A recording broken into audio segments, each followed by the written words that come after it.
Hello! In the previous episode of the port and Barnyard to DirectX 11 Devlog series, I've been showing off a very early start of the project. It was nothing but a window running on DirectX 11 and rendering UI with the new font system. A few months have passed since it was uploaded and I definitely have something to show you today. And it's even more than just a raw port. It's really something special that I will show at the end. But first things first. In this episode I will talk about how the game's graphics is composed into what you end up seeing on the screen. And let's think of it. What is the most important visual thing when it comes to Barnyard? The environment. We can imagine this game without the character spawned, but if we remove everything else like the ground, trees and other stuff, we won't be able to recognize it anymore. So how do games draw all of that stuff? Honestly, that's a very complex topic. Nowadays GPUs are capable of utilizing special programs developed specifically for them. They are called shaders. The main two shader types are vertex and pixel shaders. There are some other shader types, but they are made for some advanced usage. Those two are the ones Barnyard utilizes on PC. That's actually pretty interesting because from what I know the shaders weren't used in every single game at that time. In most games graphics at that time was done with special pipelines graphics APIs like DirectX 8 or others was providing. By the way, the fact that this game uses real vertex and pixel shaders is the reason why RTX Remix works so poorly with the vanilla version of the game. Anyways, I feel like I need to clarify what those shader types mean. Vertex shader calculates position of the vertex GPU needs to draw. With some usage of both trigonometry and matrices, vertices are transformed into screen space, making the rasterizer be able to apply colors to polygons. The rasterizer uses a pixel shader in order to calculate a color for a current pixel of the screen. And yeah, you understood it right. The pixel shaders are called for each pixel on the screen, unless it is not covered by some polygon. This is a very basic explanation I've been able to come up with, and I think we can move on with this information. So, the world. How is it rendered? I should clarify that we are not touching upon how the terrain is streamed, because that's a different complex topic and it's not related to the graphics API. Actually, there is nothing too complex about drawing the world meshes. Each world model consists of one or more meshes. Each mesh is using a different material, so if the model of the barn uses 5 different materials, it will have at least 5 different meshes. World meshes are made of 4 attributes: position, normal, color, and texture coordinate. The most important ones are the position and texture coordinate, because without them it either would not show up at all or will not have any correct color applied to them. The color attribute is used to add shadows to the world. Since this is a very old game, it doesn't calculate shadows at runtime, but every shadow or tint on the map was made manually by the artists, and this color information is stored per each vertex. And the last attribute, the normal vector, is not even used at all. I think it might be used on consoles because it has some more effects like dynamic light sources, but on PC it ends up being completely unused. A very cool thing about the world meshes is that most of them, if not all, store their world coordinates right in the asset files, making it easier to compose them. All we need to do is to calculate a projection matrix and a view matrix, multiply them together and transform the stored vertex position by the result in order to make it correctly appear on the screen. This makes a basic vertex shader a really small and lightweight program to run. However, this is not all. The vertex shader is also responsible for calculating its color. The color is based on the current lighted settings the game setups and the baked shadow color. Basically, the game setups 2 main colors, an ambient color and the sun color. The shader decides how much of them it needs to use based on the baked shadow's value.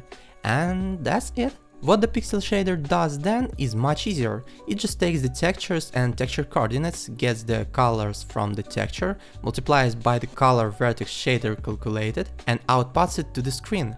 All of these small steps are performed for each of the world meshes every frame, and you can see that at this moment the game already looks familiar to what we used to see, but it is missing a lot of stuff. I bet you will think that the trees, fences and other models are using the world shader, but that's not how it works. On the console versions of the game there's a separate static instance shader used for them, but on PC for whatever reason all static instances are using skin shader. What is it? Skin shader is capable of applying animations to the models, and it is mainly used by characters. Without it, they will always appear in their base poses just like this. Honestly, the fact that it's using the skin shader for instances is good, because it reduces the required amount of work to make everything work. The skin meshes are very different and more complex compared to the world meshes. First of all, they store information about the skeleton and bones. Each vertex has information about up to 4 bones it can be affected by, with some weights indicating strength. The animation data is likely stored in a separate file, and it is not related to the graphics API, so it makes things a bit easier. Let's talk about what the vertex shader does. The first thing it does is calculating position of the vertex based on current animation state. It takes matrix that consists of rotation and translation for each of the up to 4 bones and combines them using the weights. This gives it a model local position of the vertex with skinning applied. Later, the local position is transformed into screen space position, just like in the world shader. However, you can notice that I didn't mention the way lighting data is stored for the skin meshes. This is where it gets more complicated. Instead of baking data into vertices, the game engine stores them in 4 small different textures. Those textures differ for different characters or props. They are made of 2 groups. The first 2 textures are used at day and the 2 others are used at night. The textures store information about how it should react to the sunlight and to the sky color. Those are the 2 main factors used to light the skin meshes. Actually, both factors are baked into a single texture, so you might wonder why it needs 2 textures per group. That's a really cool detail. The levels store information about shade spheres and light spheres. When a character is near one of them, they are changing a special number that is used to interpolate between the textures. So, if I'm not mistaken, the first texture in a group is how a model reacts to light spheres, and the second is how it reacts to shade spheres. Using all of those textures and data calculated by the vertex shader, the pixel shader outputs a color to the screen, and this is how it works for characters. The skin shader has few variants. For example, there is a variant in which it doesn't use these pre-baked lighting textures and relies only on the scene ambient color, and this is why it is a little bit broken on PC.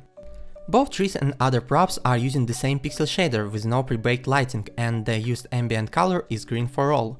This looks fine on trees' foliage, but produces this green tint on everything else.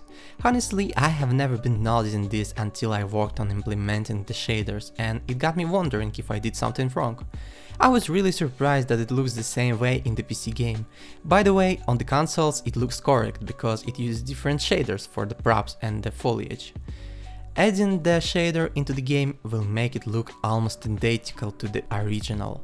Well, except the skybox is missing and no particles are drawn. And this is when the last shader comes in, the system shader.